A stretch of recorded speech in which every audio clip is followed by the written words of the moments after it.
It begins with a young girl standing on a balcony in Silesia, completely fascinated by birds. So fascinated, in fact, that she reportedly tried to jump just to understand what flying felt like. Now, whether that story has grown into retelling or not, it tells you everything you need to know about Hanna Reitsch.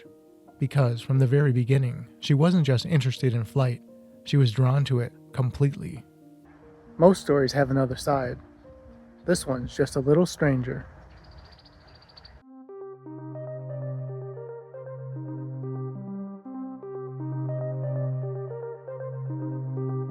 I'm Bill, and this is Buffalo Airpark. Let's dive in.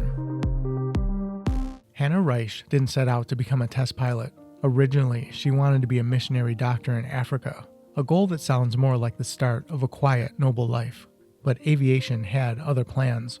By the early 1930s, she was already pushing the limits of gliding, and not carefully, not cautiously, but with a kind of intensity that borders on obsession. In one early flight, she was caught in a thunderstorm and carried thousands of feet into the sky, her glider icing over, tossed violently through hail and cloud. She later described her hair as being thrown around like seaweed in a storm. Most pilots would have sworn off flying after something like that. Hanna Reitsch leaned into it. She worked as a stunt pilot, traveled internationally, and earned advanced gliding certificates at a time when few pilots, men or women, had. By the mid-1930s, she wasn't just participating in aviation, she was becoming one of its rising figures. That reputation eventually brought her into Germany's flight testing programs, and this is where things took a historic turn.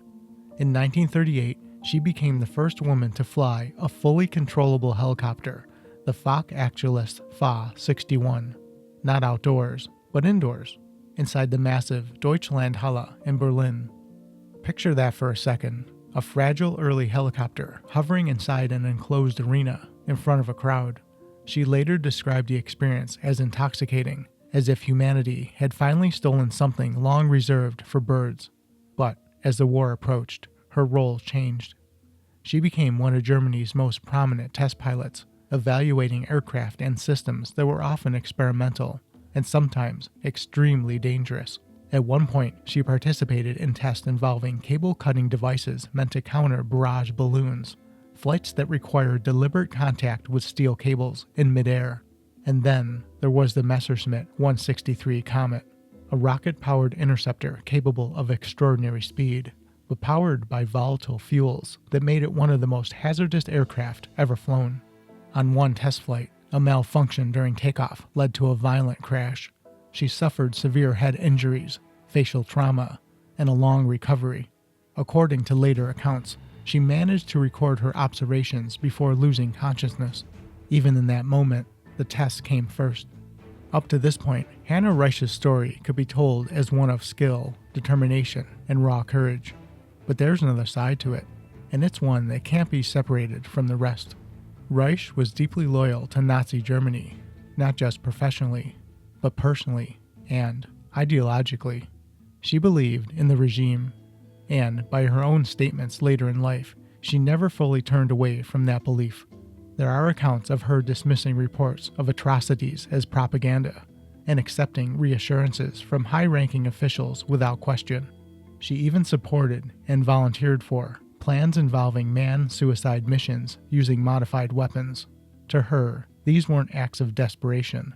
They were acts of devotion. By April of 1945, that devotion would carry her into one of the most surreal moments of the war. Berlin was collapsing. The Soviet army had surrounded the city, and yet Hanna Reitsch flew in. Alongside General Robert Richter von Greim, she piloted a small aircraft through heavy fire, landing near the Brandenburg Gate on a makeshift strip. During the flight, von Greim was wounded. According to multiple accounts, Reitsch took control and completed the landing herself. They made their way into Hitler's bunker. There, in those final days, they were given cyanide capsules. But instead of staying, they were ordered to leave. And somehow, they did, taking off again under fire, escaping a city that was already falling apart. When she was later captured, she reportedly expressed regret, not for what had happened, but for surviving it. After the war, Hanna Reitsch was held and questioned. And then, she moved on. In the decades that followed, she returned to flying. She helped establish a gliding school in Ghana at the invitation of President Kwame Nkrumah. She traveled internationally, met political leaders. She even connected with figures in the post-war aviation world. On the surface, it might seem like a second chapter, but there's one thing that didn't change. She never publicly renounced her beliefs. In interviews later in life, she openly stated that she was not ashamed of her support for National Socialism, statements that, then and now, are difficult to reconcile with everything we know about that era. Hanna Reitsch died in 1979, officially of a heart attack, though some have pointed to a final letter, ending with the words, "It began in the bunker, there it shall end," as something more cryptic. Whether that meant anything, or nothing at all, is still debated. But maybe that's fitting, because Hanna Reitsch's life doesn't land cleanly. She was, without question, a remarkable pilot, fearless, skilled, pushing boundaries in ways few others would, and, at the same time, she remained unwavering in her loyalty to a regime responsible for unimaginable destruction. Two truths, both real, and neither easy to separate. And that wraps up another tale from aviation's stranger side. Until next time, keep your eyes on the skies.